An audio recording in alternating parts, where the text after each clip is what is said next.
இயேசு கிறிஸ்துவின் இனிதான நாமத்தில் நான் உங்களை வாழ்த்துகிறேன். அப்போஸ்தலர் நடபடிகள் 16ஆம் அதிகாரத்தை தியானிக்க போகிறோம். பவுலும் சீலாவும் பிலிப்பி பட்டணத்தில் அங்க சில நாள் தங்கி இருக்கிறாங்க. ஓய்வு நாள்ல பட்டணத்துக்கு வெளியே போய் வழக்கமாய் ஜெபம் பண்ணுகிற இடத்துல போய் அவங்க ஜெபிக்கிறாங்க. அங்க வருகிற ஸ்திரீ பெண்களுக்கு உபதேசம் பண்றாங்க.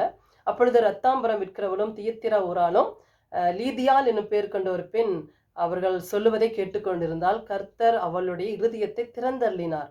அவளுடைய வீட்டார் எல்லாரும் ரட்சிக்கப்பட்டு அவர்களே தங்களுடைய வீடுகளில் தங்கியிருக்கும்படி பவுலையும் சீலாவும் வருந்தி கேட்டுக்கொண்டார்கள்.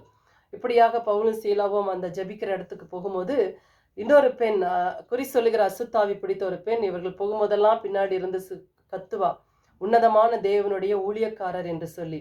பவுல் ஒரு நாள் கோவப்பட்டு சொல்றார், அசுத்த ஆவியை இவளை விட்டு புறப்பட்டு போ அப்படி சொன்ன உடனே அந்த அசுத்த ஆவி புறப்பட்டு போயிடுச்சு. அந்த அதிகாரிகள் கோவப்பட்டு பவுலையும் சீலாவையும் பிடித்து அவளை அடித்து வஸ்திரங்களை கிழித்து அவளை இழுத்து கொண்டு போய் கை கால்களை கட்டி உள் காவல் அறையிலே அவர்கள் வைத்து விட்டார்கள்.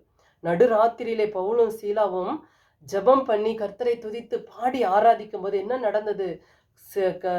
பூமி அதிர்கிறது, கதவுகள் திறக்கப்படுகிறது, கட்டுகள் உடைக்கப்படுகிறது. சிறைச்சாலைக்காரன் கைதிகள் ஓடி போயிட்டாங்கன்னு சொல்லி தாங்களே உருவ குத்தி கொள்ள போனார்கள். அப்பொழுது சொல்ல, உனக்கு ஒன்றும் கெடுதி செய்யாத, நாங்கள்லாம் இங்கதான் இருக்கிறோம்.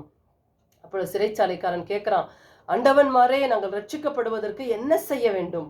உடனே பவுல் சொல்லுகிறார், கர்த்தராகிய இயேசு கிறிஸ்துவை நீ விசுவாசி, நீயும் உன் வீட்டாரும் ரட்சிக்கப்படுவீர்கள். உடனே அவர்களை தங்களுடைய வீடுகளுக்கு அழைத்து கொண்டு போய் அவருடைய காயங்களை கட்டினார்கள். அவர்கள் தேவனுடைய வார்த்தையை கேட்டு விசுவாசித்து அந்த இறைவே ஞானஸ்நானம் எடுத்தார்கள். அதுக்கப்புறம் பவுல் விடுதலையாகி லீதியால் வீட்டுக்கு வந்து சகோதரரை கண்டு அதுக்கப்புறம் அவர்கள் ஆறுதல் சொல்லி போய் விட்டார்கள் என்று வாசிக்கிறோம். இவ்வளவு ஜெயத்திற்கு காரணம் என்ன தெரியுங்களா? வழக்கமான ஜெபம். வழக்கமான ஜெபம் இருதயங்களை திறக்கும். வழக்கமான ஜெபம் கண்களை திறக்கும். வழக்கமான ஜெபம் பிசாசு பிடியிலிருந்து நோயிலிருந்து விடுதலை கிடைக்கும். துன்பத்தின் நேரத்தில், அடிக்கப்பட்ட நேரத்துல, வலியின் நேரத்திலையும் இந்த வழக்கமாய் ஜெபம் பண்ணுகிறவர்கள் எல்லா சூழ்நிலையிலும் ஜெபிப்பார்கள். காரணம், அந்த ஜெபமும் அவர்களும் பிணைந்து ஒன்றாய் இருப்பார்கள். ஜெபம் அவர்கள் மூச்சாய் மாறும். அப்போ அந்த நேரத்தில் அவங்களுக்கு பிரச்சனைகளை கண்டு அவர்கள் முறுமுறுக்க மாட்டார்கள். அப்படியாக பவுலும் சீலாவும் ஜெபிக்கும் பொழுது கட்டுகள் உடைக்கப்படுகிறது. சிறைச்சாலையில் இருக்கிற எல்லா குடும்பம் எல்லாம் ரட்சிக்கப்படுகிறார்கள் என்று சொல்லி நம்ம பார்க்கிறோம். வழக்கமான ஜெபம் பெரிய மாறுதலையும் அறுவடையும் கொண்டு வந்தது. ஊழியம் வளருவதற்கு வழக்கமான ஜெபம் தேவை. உங்களுக்கு ஒரு இடம் உண்டா? வழக்கமான ஒரு நேரம் உண்டா? அதை நீங்கள் ஒதுக்கி நீங்கள் செய்து பாருங்கள்.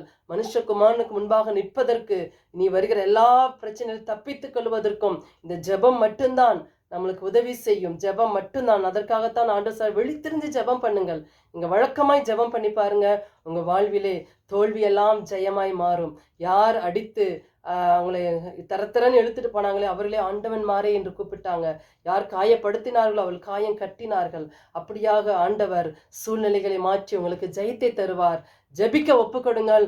அதுவும் வழக்கமாக தொடர்ச்சியாக ஜெபிப்போம், ஜெயத்தை பெற்றுக்கொள்வோம். God bless you.